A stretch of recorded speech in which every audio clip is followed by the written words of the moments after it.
Hey everybody, Crash here again with another changelog video for my map Payload Prep Up. So this was a sort of large update, but for very confined areas. The biggest thing is I completely recreated the majority of Blue's first spawn room, and I retooled the opening area a bunch. You can see I kind of changed the water approach that it originally had to something that's more of a lighthouse. And then there's this big building off to the side. Rather than this big awkward tunnel that used to be here, that kind of like went underground and came back up. It was way far out of the way.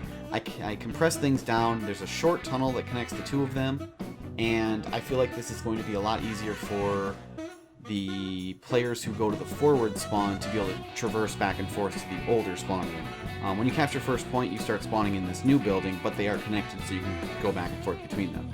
During the first initial setup, people have the time to walk to the new building, or the forward building, and it kind of gives them a little bit of boost at the beginning, and if they don't feel like running that whole distance, they can just come up here and go out the main lighthouse exit.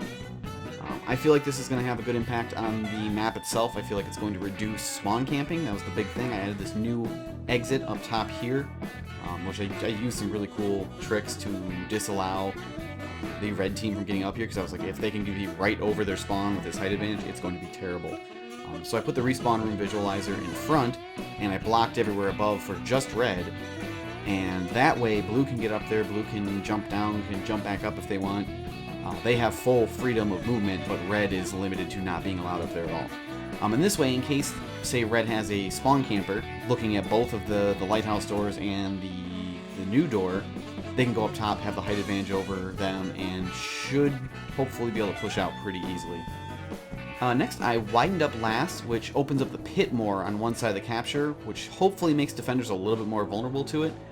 Before, it was a real small gap, there wasn't a whole lot of room here, so I basically just widened the whole thing up. I made the door to the flank route wider as well, so now this gives attackers more room to push out, and defenders have more room to get pushed off, if that makes sense. That was the idea anyway.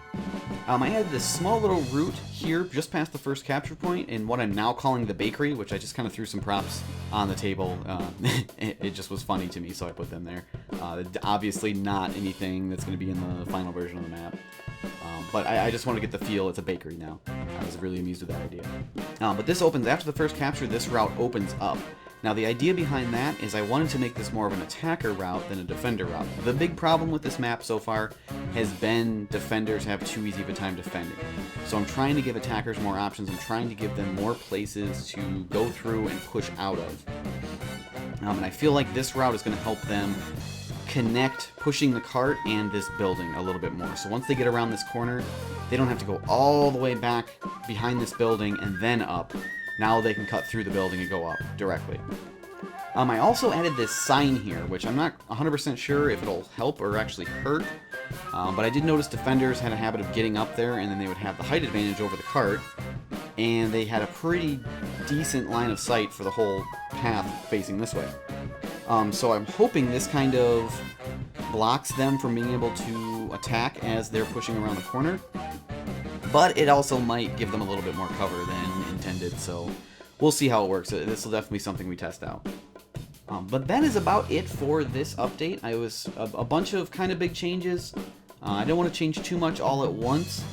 The less variables, the better, but I'm hoping these make both these areas a little bit easier for attackers to push through. Second probably needs a little bit of work still. That's probably going to be the next thing I focus on. But I'm really happy with where this map's progressing right now. I'm thinking it's getting really, really close to being able to start detailing once I get a little bit more testing done. So, speaking of testing, right now on my server, I will be on there. If you're watching this video as it releases, I will be on the server, listed in the description below. I'll probably play for at least a couple hours, maybe longer, but I need testing. So if you guys want to come help me test this map, as soon as this video goes live, as soon as you are hearing these words, and it's not many hours later after the testing, or after the video goes live, come join me, come play. I will hopefully see you guys there.